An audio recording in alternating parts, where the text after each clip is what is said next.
شمال سے اس کی سرحدیں چین، تاجکستان، ازبکستان اور ترکمانستان سے ملتا ہے۔ مشرق میں پاکستان اور مغرب کی طرف میں ایران سے ملتا ہے۔ یہ بیک وقت کئی تہذیبوں کی گزرگاہ ہے۔ دنیا کی 3 پرانی اور مہذب ترین تہذیبیں چائنیز، انڈین اور پرشین سویلائزیشن کو آپس میں ملاتا ہے۔ نئے آنے والے دوستوں سے گزارش ہے چینل کو سبسکرائب کریں۔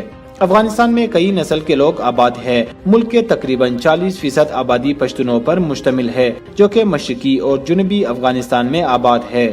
دوسری سب سے بڑی آبادی تاجک قوم کی ہے۔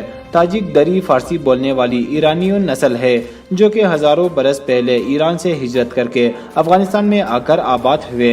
تاجکوں کی ایک بہت بڑی آبادی افغانستان کا ہمسایہ ملک تاجکستان میں بھی آباد ہے۔ تاجک قوم ملک کے شمالی حصے میں آباد ہے۔ ان کی آبادی 20% ہے۔ افغانستان میں ہزارہ قبائل آبادی کے لحاظ سے تیسرے نمبر پر ہے۔ نسلی طور پر ہزارہ قبائل کا تعلق ترکوں اور منگولوں سے ہے۔ یہ بھی دری فارسی بولتے ہیں اور زیادہ تر افغانستان کے مرکزی علاقے ہزارہ جات یا ہزارستان میں رہتے ہیں۔ ہزارہ جات کا شمار افغانستان کے انتہائی خوبصورت علاقوں میں ہوتے ہیں۔ یہ کئی بڑے دریاؤں کا منبع ہے۔ یہاں پہ ہزاروں کی تعداد میں چھوٹے بڑے چشمے بہتے ہیں۔ ہزارہ قبائل تقریباً افغانستان کی 15% آبادی کو تشکیل دیتی ہے۔ ازبک قبائل افغانستان کی چوتھی بڑی نسلی گروہ ہے، جو کہ خالصتاً ترک ہے۔ یہ ملک کے مغربی سرحدوں پر آباد ہے۔ افغانستان کی 10% آبادی ازبک قبائل پر مشتمل ہے۔ افغانستان کے ہمسایہ ملک ازبکستان میں ازبک قوم کی بہت بڑی آبادی ہے۔ سینٹرل ایشیا میں ازبک ترکوں کا سب سے بڑا قبیلہ ہے۔ ان کی لینگویج ترکش ہے۔ ان 4 بڑے نسلی گروہوں کے علاوہ ترکمن، ایماک، بلوچ، پشئی، گجر، عرب، براہوی، قزلباش، پامیری اور کرگز لوگوں کی ایک بہت بڑی تعداد آباد ہے۔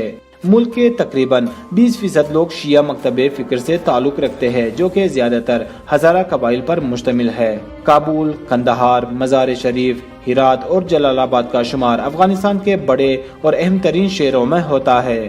ہندوستان کے مغلیہ خاندان کے جد امجد ظہیر الدین بابر کا مزار بھی افغانستان کے شہر کابل میں ہے۔ ازبک قبیلے سے تعلق رکھنے والا بابر ظہیر الدین کابل کو مرکز بنا کر یہاں سے ہندوستان پر حملہ کر دیا۔ بابر ظہیر الدین ہندوستان میں مغلیہ حکومت کی بنیاد تو رکھ دی، مگر اسے ہندوستان کی گرم ہوائیں پسند نہیں تھی اور وہ اپنی آرام گاہ کے لیے کابل کو پسند کیا۔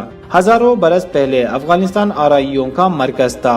7ویں صدی عیسوی میں اسے مسلمانوں نے فتح کیا۔ شمالی افغانستان کے اہم شہر مزار شریف میں حضرت علی رضی اللہ کا مزار بھی ہے۔ افغانوں کا خیال ہے کہ حضرت علی جب شہید ہوئے انہیں یہاں دفن کیا گیا۔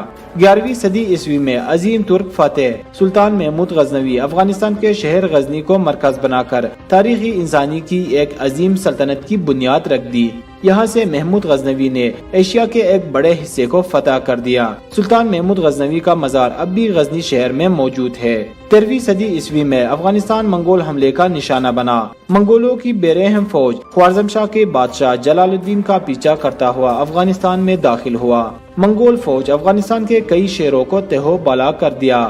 بامیان کی شدید لڑائی میں چنگیز خان کا پوتا ہلاک ہوا۔ صوبہ پروان میں منگولوں اور افغانوں کی شدید لڑائی ہوئی، جس میں افغانوں کو فتح نصیب ہوئی۔ منگول آرمی کے بہت سے جنگجو افغانستان میں ہی رہنا پسند کیا۔ کہا جاتا ہے افغانستان کے ہزارہ قبائل انہی جنگجوؤں کی اولادوں میں سے ہے، جنہوں نے علاقے کی عورتوں سے شادیاں کر کے گل مل گئے۔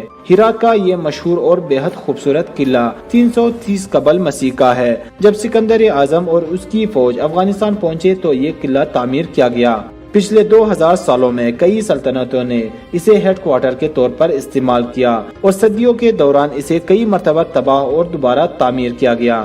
افغانستان کا یہ خوبصورت شہر 6 صدی قبل مسیح کے اوائل میں آباد ہوا تھا۔ منگول اور امیر تیمور کے حملوں کے نتیجے میں قلعے کو بے حد نقصان پہنچا۔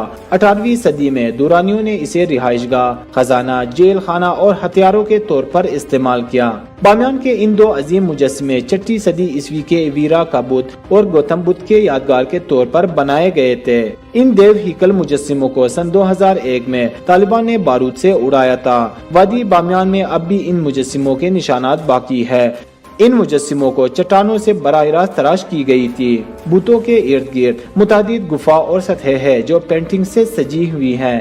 بند امیر نیشنل پارک 6 گہری نیلے جھیلوں کا ایک سلسلہ ہے۔ یہ بامیان کے مشہور بتوں کے مغرب میں واقع ہے۔ مینار جام افغانستان کے صوبہ غور میں واقع ہے، جسے غوریوں نے 12ویں اور 13ویں صدی عیسوی کے دوران بنایا۔ کچھ تاریخ دانوں کے مطابق یہ 1186 میں لاہور میں غزنویوں پر غوری سلطان غیاث الدین کی فتح کی یادگار ہے۔ ہندوکش کا مشہور پہاڑی سلسلہ افغانستان کے ذریعے اپنے مرکز سے شمالی پاکستان اور تاجکستان تک پھیلا ہوا ہے۔ پامیر کا پہاڑی سلسلہ بھی افغانستان میں موجود ہے۔ ان کا شمار دنیا کا بلند ترین پہاڑوں میں ہوتا ہے۔ پامیر کو بام دنیا بھی کہا جاتا ہے۔